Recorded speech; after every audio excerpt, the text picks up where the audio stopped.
Oke. Selamat pagi, selamat siang, selamat sore, selamat malam, Ci Christine, dan bagi teman-teman semua yang menonton video ini, kami dari kelompok satu mendapat review paper untuk paper satu yang berjudul Effective Key Nearest Neighbor Classifications for Wisconsin Breast Cancer Datasets. Sebelum itu, perkenalkan eh, anggota kelompok kami, yaitu yang pertama ada Andreas dengan NIM 67 2023 169. Dan ada Edward Jonathan Pranyoto dengan NIM 67 2023 134, dan saya sendiri Reksi Kristanto dengan NIM 67 2023 236. Untuk paper ini sendiri ditulis oleh eh, Zohaib Mustaq, Iqbari Yakub, Syaimani Sani, dan Adnan Khalid. Nama jurnal ini yaitu Journal of the Chinese Institute of Engineers. Di mana untuk volume dan nomornya sendiri itu di papernya kami tidak menemukan, dan juga di sumber linknya itu tidak tertera untuk volume dan nomornya. Kemudian untuk tanggal dan tahun terbit itu diterbitkan online pada 22 Oktober tahun 2019. Eh, untuk afiliasinya itu ada dari National Taiwan University of Science and Technology, kemudian ada FAS University of Computer and Emerging Science, dan kemudian ada University of Management and Technology UMT dari Pakistan. Untuk outline-nya ini nanti ada introduction, related work, methodology, experiment and result, and conclusions. Baik, untuk introduction atau pendahuluan, kanker payudara merupakan salah satu jenis kanker paling umum yang dapat menyerang pria atau wanita. Namun, wanita merupakan kelompok yang paling rentan. Pendekatan diagnosis dini sangat penting untuk menurunkan angka kematian.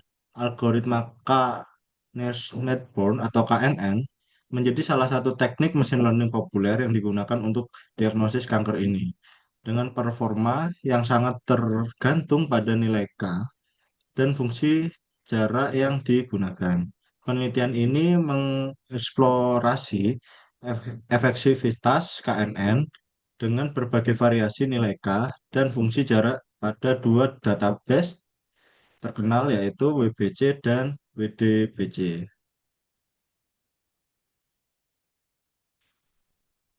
Oke, langsung saja masuk ke Relate Words. Dalam Relate Words ini, dalam penelitian UX all 2018 and selama 2012,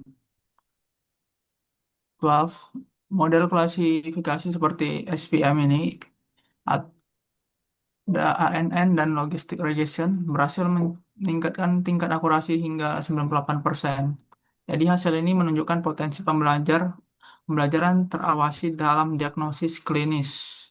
Terus yang kedua ini diambil dari Bihis and Roy Cowdery yang melaporkan akurasi antara 78% hingga 97,5% dengan dataset yang sama seperti yang diambil sebelumnya itu BBC dan satunya lagi. Sementara itu Abdel Zaher dan Al Dabbs menerapkan Deep Belief Neural Network yang dilatih dengan algoritma Levin Marquardt.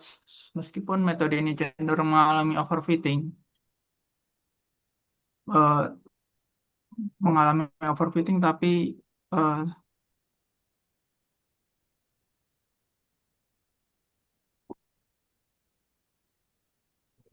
Hasil yang tinggi. dan memerlukan waktu komputasi yang sangat tinggi. Mungkin langsung next lagi. Eh, ya, di bagian ini penting pemilihan fitur ditegaskan. Kenapa? Karena di mana metode basis sequence berhasil meningkatkan performa model naive Bayes atau kayak probabilitas, decision tree, dan random forest. Demikian pula mengusulkan model SPM yang mengintegrasikan teori Rorschach dengan SPM dan mencapai akurasi 96,87%. Ya, bisa dibilang mendekati sempurna. Berikut analisis berikutnya analisis komparatif oleh Asri et 2000 menunjukkan bahwa SPM mengungguli algoritma lain seperti naive Bayes, KNN, C45 dengan akurasi 97,13%. Selain itu, menyoroti efektivitas seleksi fitur menggunakan minimum redundancy, maksimum relevance pada dataset yang sama.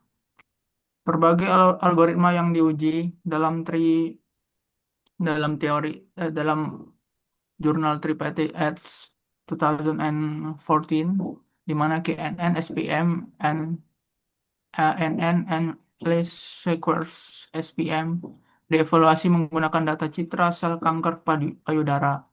Di antara semuanya, LS-SPM dengan kombinasi Carroll RBF dan linear mencapai akurasi tertinggi 95,34. Selain itu, yang di bagian terakhir itu memperkenalkan metode seleksi fitur berbasis assembly bernama RMIN yang meningkatkan performa model SPM dan FFBPNN dengan skor AUC masing-masing sebesar 0,77 dan 0,94. 9,44.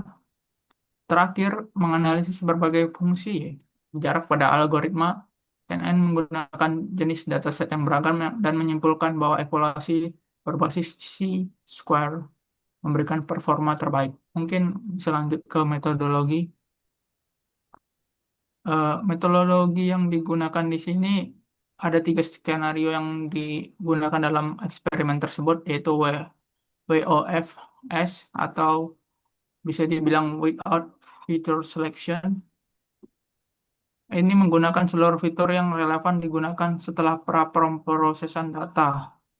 Terus tahap atau skenario yang selanjutnya itu seleksi fitur berbasis linear support vector classifier. Fitur dipilih menggunakan model SPM dengan regulasi L1. Terus berikutnya seleksi fitur berbasis C-square. Fitur dipilih berdasarkan nilai uji statistik C-square terhadap variabel target yang seperti yang tadi di bagian relate words. Itu relate words itu ada akurasinya itu di bagian 96,87% kok. Terus di bagian berikutnya itu langkah pemrosesan mencakup penghapusan kolom ID atau buffer data yang tidak perlu di bagian dataset, penanganan nilai hilang dengan rata-rata kolom, serta normalisasi nilai fitur menggunakan min-max scaling ke dalam rentan 0,1. Jadi dibagi dalam bentuk matriks eh, dan dinormalisasi berdasarkan dataset yang sudah diperoleh dari WBC tadi. Tujuan dari eksperimen ini adalah untuk mengevaluasi pengaruh fungsi jarak dan teknik seleksi fitur terhadap akurasi klasifikasi kanker payudara. Mungkin next dilanjutkan kawan saya. Di sini kita lanjutkan eksperimen and result. Penelitian ini menggunakan dua dataset dari UCI, WBC, dan WDBC. Nah, Prapromosisan dilakukan dengan menghapus kolom ID, mengisi nilai kosong WBC dengan rata-rata, dan melakukan normalisasi minimal sampai maksimal. 3 skenario pengujian yang diterapkan. Yang pertama, tanpa seleksi fitur atau WOFS. Yang kedua, seleksi fitur L1 basis SFC atau WLSVC. Lalu seleksi fitur C-square atau WC12. Klasifikasi dilakukan dengan algoritma KNN, menguji 8 fungsi jarak dan variasi nilai K dari 1 sampai 59. Hasil yang terbaik WBC. WBC itu adalah Wisconsin Breast Cancer. Di sini itu adalah dataset tentang sel kanker. Lalu KNN itu sendiri adalah algoritmanya. Ditambah Manhattan. Manhattan itu digunakan untuk mengukur jarak antara data. Terus K1 ditambah C2. C2 itu adalah metode statistik untuk memilih fitur-fitur yang paling relevan dengan kelas target. Lalu akurasi yang didapatkan adalah 99,42%, ausinya 1. Berarti ini menandakan bahwa akurasi terbilang sangat sempurna. Lalu untuk WDBC juga adalah datasetnya KKN algoritma ditambah Canberra K sama dengan 8, C2 akurasinya 98,62%, Ausinya 0,999 yang menandakan juga cukup mendekati sempurna. Kesimpulannya, seleksi Victor Chi-square signifikan meningkatkan akurasi dan efisiensi model. Next. Oke, jadi berdasarkan eh, eksperimen and result dari paper satu didapatkan kesimpulan yang pertama bahwa dengan pemilihan nilai K dan fungsi jarak yang tepat, serta chi-square feature selection, KNN menunjukkan kinerja luar biasa. Dan kemudian, model ringan dan efisien, jadi tanpa memerlukan metode kompleks seperti deep learning. Dan yang terakhir, yaitu cocok untuk deteksi kanker payudara secara cepat dan akurat. Kemudian didapatkan bahwa kelebihan dari paper tersebut yang pertama, tetap efektif meskipun dengan metodologi sederhana. Yang kedua, performa tinggi, bahkan tanpa model yang kompleks. Dan yang ketiga itu evaluasi lengkap dengan berbagai metrik. Tetapi terdapat juga kelemahan. Yang pertama, dataset hanya terbatas pada Wisconsin Breast Cancer Dataset atau yang disebut BBC dan Wisconsin Diagnostic Breast Cancer Dataset atau WDBC. Kemudian, tidak adanya pembahasan performa model dalam skenario real world. Contohnya kayak data noisy dan data imbalance. Dan yang terakhir, itu tidak adanya eh, eksplorasi pendekatan ensemble dan hybrid atau hybrid lebih lanjut. Kurang lebih eh, begitu review paper dari kelompok satu. Jika ada kekurangan, mohon dimaafkan. Terima kasih.